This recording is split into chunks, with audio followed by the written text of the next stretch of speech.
It started on a warm Saturday afternoon in late August, the kind of day when families head out for picnics and kids run wild under the trees.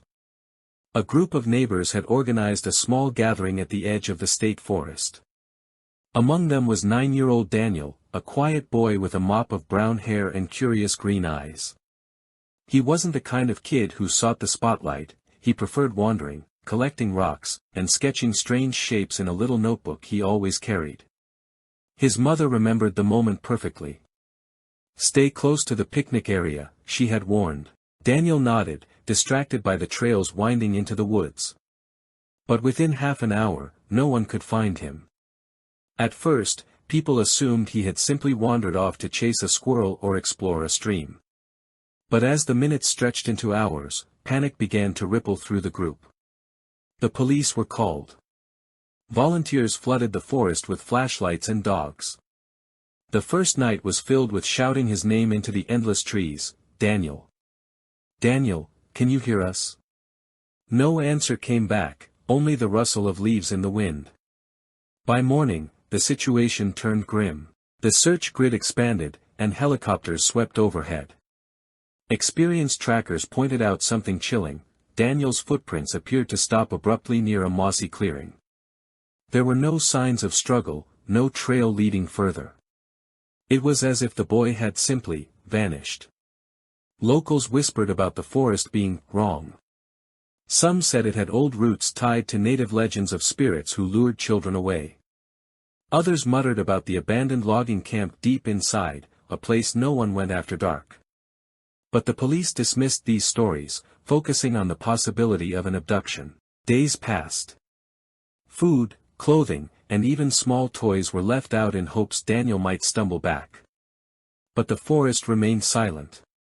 After 2 weeks, the official search scaled down, leaving only Daniel's devastated family and a handful of obsessed volunteers. That's when after the official search ended, a few stubborn locals refused to give up. Among them was a retired park ranger named Tom. He claimed that on 2 separate nights, while scanning the forest with thermal binoculars, he saw a child-sized figure darting between the trees. When Tom approached, the figure vanished.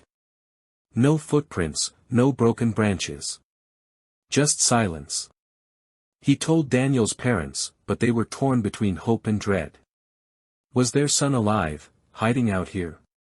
Or was something else wearing his shape? Then came the recordings. One volunteer had set up audio traps, cheap recorders strapped to trees. Most caught nothing but owls and wind.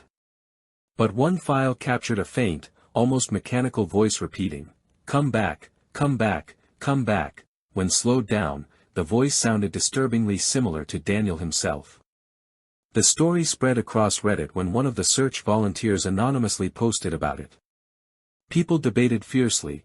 Some claimed it was a hoax, others insisted it matched countless other forest mystery tales. One user wrote, "This is a textbook example of the missing 411 cases, children vanish, searchers can't track them, and then creepy echoes show up later.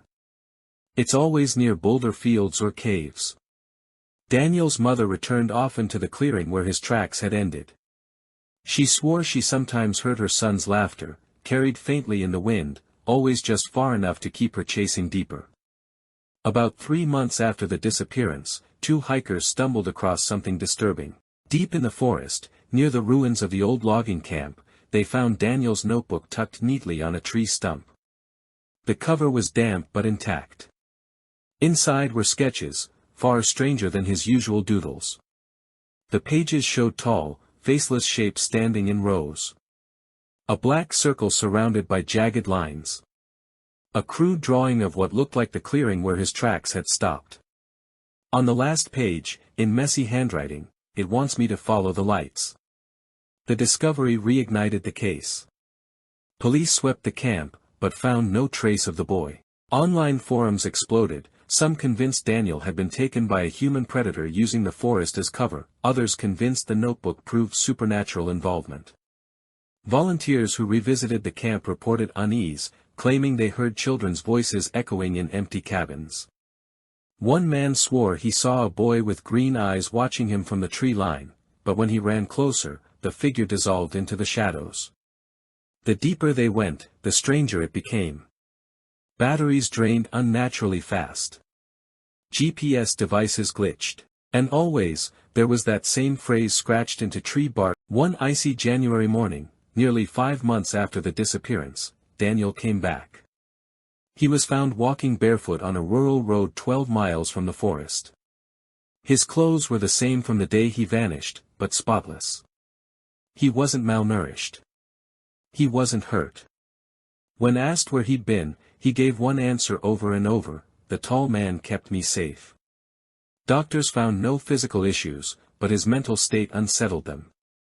Daniel rarely spoke, except to draw strange symbols resembling the sketches from his notebook. At night, he screamed if the lights were turned off, begging his parents not to let them back in. During interviews, Daniel described a place underground with endless hallways, where lights floated like fireflies. He said the tall man told him the forest had chosen him, and that he could never tell anyone what truly happened, or it would come for them too. The police dismissed it as trauma-fueled imagination. But the notebook, the recordings, and the unexplained survival without food or shelter haunted those who followed the case. Even today, Daniel's case divides people. Skeptics argue he was abducted by a human and later released, though no evidence was ever found. Others claim it was part of a pattern, the kind of chilling stories catalogued by Missing 411 researchers. Online, theories continue to spiral. Some say the forest itself is alive, luring children in to feed on their fear. Others believe the tall man is a modern version of ancient folklore figures, from Slender Man to Native American stick people. A few even suggest Daniel never came back at all, that what returned was only a copy.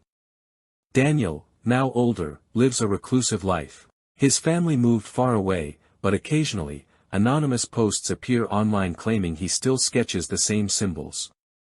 One chilling rumor says he refuses to enter any forest, whispering, "It's still calling me." The case remains one of Reddit's most chilling unsolved mysteries. And maybe, in the silence of the trees, the